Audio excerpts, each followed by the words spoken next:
दोस्तों, बहुत ही जल्द शाहरुख खान की एक मूवी आ रही है जिसे कोई धुनकी कह रहा है, कोई डंकी कह रहा है, कोई डॉनकी कह रहा है।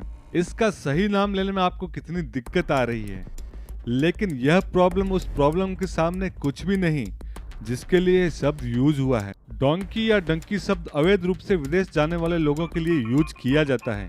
इलीगली विदेश जाने के रूट को ही डंकी फ्लाइट कहा जाता है। इसी प्रकार अवैध रूप से ज्यादातर लोग यूएस से जाते हैं। इसके अलावा काफी लोग ब्रिटेन और कनाडा भी जाते हैं, लेकिन शरणार्थियों के लिए लचीले कानून तथा बेशुमार पैसा कमाने के अवसर ज्यादातर लोगों को अमेरिका की तरफ आकर्षित करते हैं। अमेरिका का वर्क वीजा आसानी से मिलता नहीं है, इसलिए लाखों लोग आंखों में सपने लेकर अवैध रूप से अमेरिका जाने की कोशिश करते हैं। इसके लिए ही डंकी फ्लाइट का अवैध रूट यूज करते हैं। अमेरिका जाने की डंकी फ्लाइट को दुनिया का सबसे खतरनाक रूट कहा जाता है। यह इतना खतरनाक है कि हर साल हजारों की संख्या में लोग अपनी जान गंवाते हैं या गंभीर रूप से घायल हो जाते हैं। लेकिन इन सब के बावजूद हर साल अवैध रूप से अमेरिका जाने वाले लोगों का आंकड़ा बढ़ता ही जा रहा है। आज हम समझते हैं कि ये पूरा डोंकी प्रोसेस होता क्या है, लोग इस प्रोसेस का सहारा क्यों लेते हैं तथा अमेरिका पहुंचने के बाद उनके साथ क्या होता है। अमेरिका ऐसे इलीगल माइग्रेंट को अलाउड ही क्यों करता है। नमस्कार दोस्तों, स्वागत है आपका आपके अपने अनोखे चैनल बी सिंप्लीफाइड में।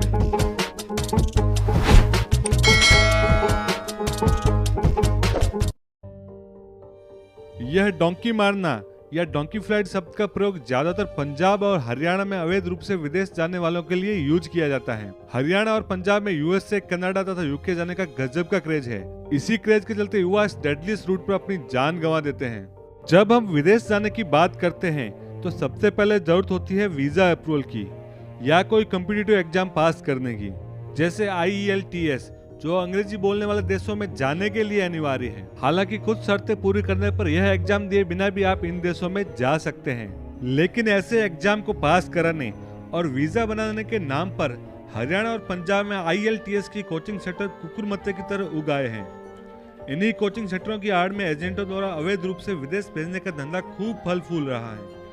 अकेले पंजाब में करीब 6500 IELTS कोचिंग सेंटर हैं और एक अनुमान के मुताबिक IELTS की कोचिंग इंडस्ट्री 1100 करोड़ की है। आपको पंजाब और हरियाणा में ऐसे होर्डिंग दिख जाएंगे जो कि बिना किसी डॉक्यूमेंट के विदेश भेजने का दावा करते हैं। इसके अलावा सोशल मीडिया पर हजारों ऐसे मैसेज और ऐड आते रहते हैं। लोग ऐसे एजेंटों के जाल में फंस जाते हैं। इसमें दोनों तरह के लोग शामिल हैं, जो लीगली विदेश जाना चाहते हैं या इलीगल रूप से विदेश जाना चाहते हैं।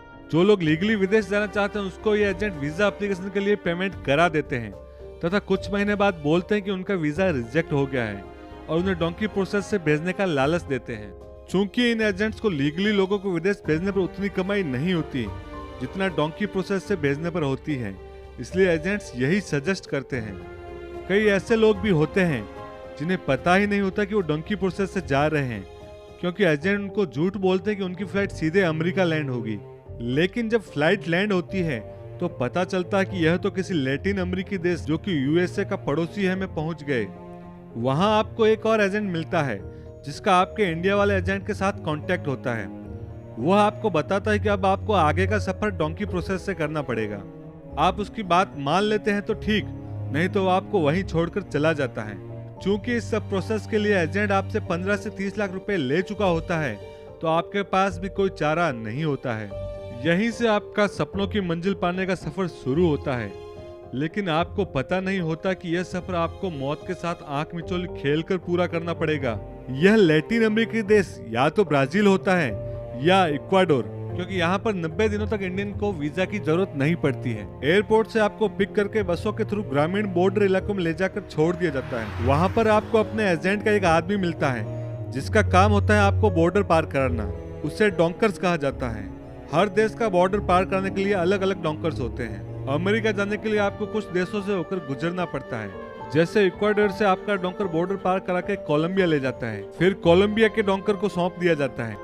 उसके बाद आपका सबसे डेडलीस्ट सफर शुरू होता है, कोलंबिया टू पनामा।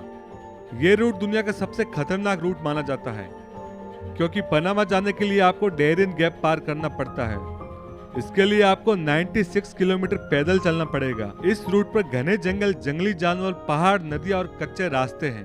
इन सब मुसीबतों का सामना आपको पैदल चलते हुए ही करना है। इस लंबे रास्ते पर आप जैसे जैसे आगे बढ़ते जाते हैं, आपका खाना और पानी खत्म होने लगता है। उससे भी आप सर्वाइव कर गए तो रास्ते में जगह जगह पड़ी लाशें और नरकंकाल आपके हौसले तोड़ने के लिए काफी हैं। ये उन लोगों के कंकाल या लाशें हैं जो आप ही की तरह अमेरिका जाना चाहते थे। इन सब चीजों का सामना करने के बावजूद अगर आपकी हिम्मत ने जवाब नहीं दिया तो बहुत संभावना है कि आपकी मुलाकात मैक्सिकन माफिया से हो जाए, जो कि इस इलाके में बहुत एक्टिव है। मैक्सिकन माफिया बंदूक की नोक पर आपका सारा सामान और पैसा लूट लेते हैं तथा विरोध करने पर आपको बिना किसी हिचक के गोली मार देंगे।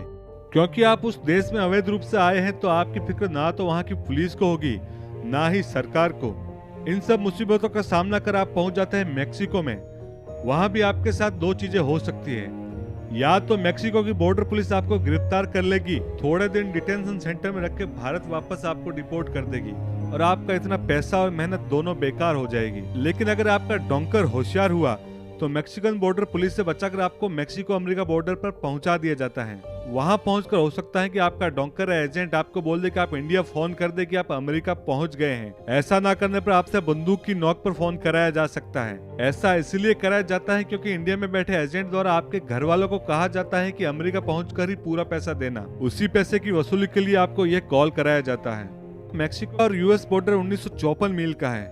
वैसे तो मैक्सिको के काफी स्टेट यूएस बॉर्डर के पास है जहां से इलीगली यूएस में एंटर किया जा सकता है, लेकिन रियो ग्रांडे रिवर सबसे बड़ा पॉइंट है यूएस में इलीगली एंट्री करने का। रियो ग्रांडे रिवर एक नेचुरल बॉर्डर लाइन है यूएस और मैक्सिको के बीच में।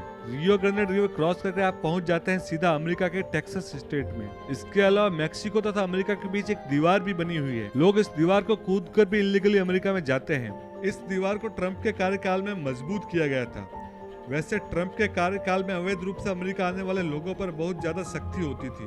अमेरिका में पहुंचने के बाद आपको अमेरिका बॉर्डर पुलिस का इंतजार करना पड़ता है, क्योंकि यह बॉर्डर शहर से दूर होते हैं तो पुलिस को आने में समय लगता है। कोई भी अवैध रूप से आने वाला व्यक्ति पुलिस को देखकर भागता नहीं है, बल्कि वो तो चाहता है कि पुलिस उन्हें जल्द से जल्द गिरफ्तार कर ले ताकि अमेरिका में शरण पाने की उनकी प्रोसेस जल्दी से जल्दी चालू हो सके।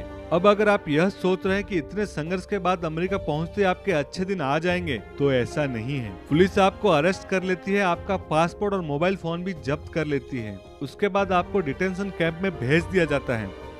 वहां आपसे गहन पूछताछ की जाती है, आपसे असाइलम एप्लीकेशन फिल कराई जाती है। फिर आपने जिस एजेंट को लाखों रुपए दिए हैं वह आपको एक वकील करके देता है जो आपकी इस एप्लीकेशन को कोर्ट में आगे बढ़ाता है।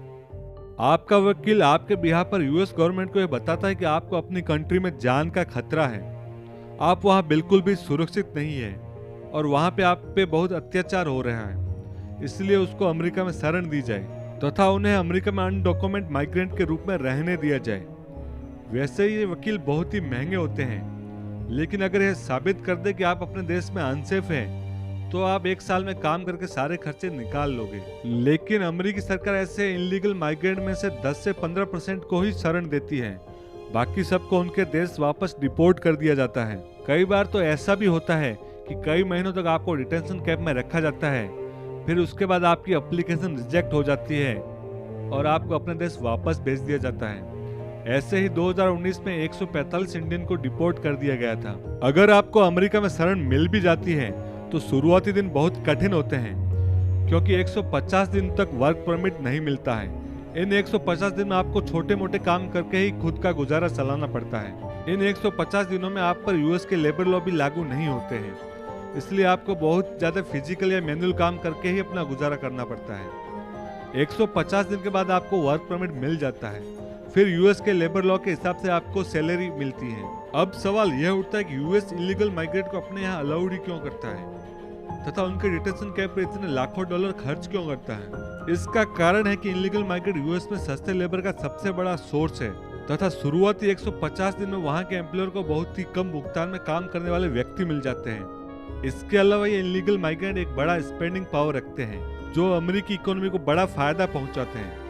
2020-21 की एक रिपोर्ट के अनुसार ये लोग 82.2 बिलियन डॉलर की स्पेंडिंग पावर रखते हैं जो लोकल इकोनॉमी को बूस्ट देती है, और अमेरिका जैसी पूंजीवादी अर्थव्यवस्था इन फायदों को नजरअंदाज तो नहीं कर सकती है। एक और बात, अगर आपको अमेरिका में शरण मिल जाती है तो आप वापस भारत नहीं आ सकते, आपको भारत का वीजा नहीं मिलेगा। लेकिन लोगों ने इसका तोड़ भी निकाल लिया है। लोग नेपाल का वीजा लेकर आते हैं, फिर नेपाल से सड़क मार्ग से भारत आ जाते हैं, फिर वापस सड़क मार्ग से नेपाल जाकर वहां से फ्लाइट पकड़कर यूएस चले जाते हैं। लेकिन यह आपको सोचना होगा कि 20 से 40 लाख रुपए खर्च करके जान का जोखिम लेकर यूएसए जाने से बेहतर ऑप्शन अपने देश में कई हो सकते हैं। तो कैसी लगी आपको ये जानकारी और किन विषयों पर आप वीडियो देखना चाहते हैं, हमें कमेंट बॉक्स में कमेंट करके जरूर बताएं। आपके अपने चैनल बी इन्फीफाइड में।